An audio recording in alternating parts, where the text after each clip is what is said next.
Salut Guillaume de chez Véhicules électriques Simon André. À côté de moi, j'ai des batteries de Nissan Leaf. J'ai pas une batterie de 62 kWh, j'en ai deux 62 kWh. Fait que le Père Noël est passé ce matin. On a acheté ça des États-Unis, c'est deux batteries de Nissan Leaf 2019, les nouvelles SV+, avec 62 kWh total.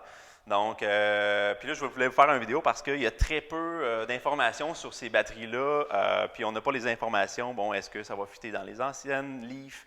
Est-ce qu'on va pouvoir adapter ça? Donc, physiquement, c'est quoi les différences?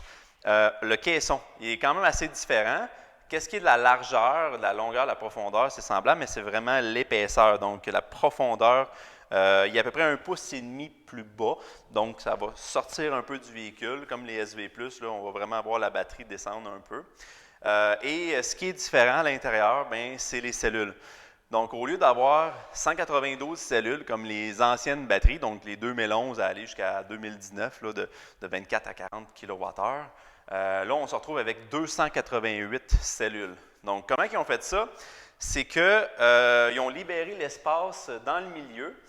Au lieu d'avoir justement les contacteurs qui sont ici, puis sinon le chauffe-batterie, puis l'interconnect qui est là, bien, ils ont vraiment redisposé les cellules au lieu d'être comme ça, bien, ils les ont mis dans ce sens-là, ils en ont mis plus.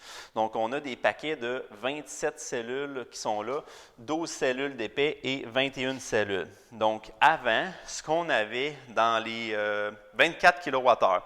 Donc, les batteries 24 kWh de 2011 à aller jusqu'à 2016, c'était des cassettes comme ça, des cannes de sardines. On avait 4 cellules dans une cassette comme ça.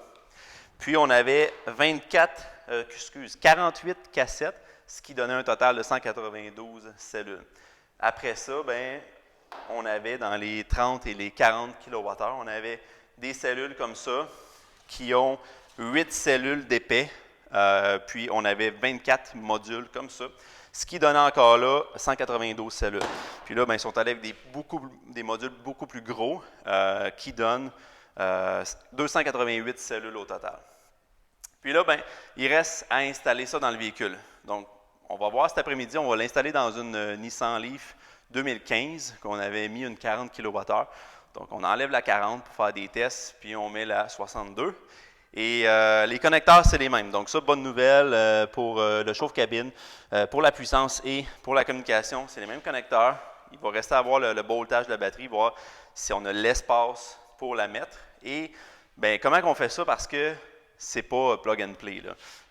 Ça ne fonctionne pas. Quand on branche ça, il y a une mode tortue, on est limité à peu près à 30 km/h. Bon, il y a bien des choses parce que c'est très différent les messages.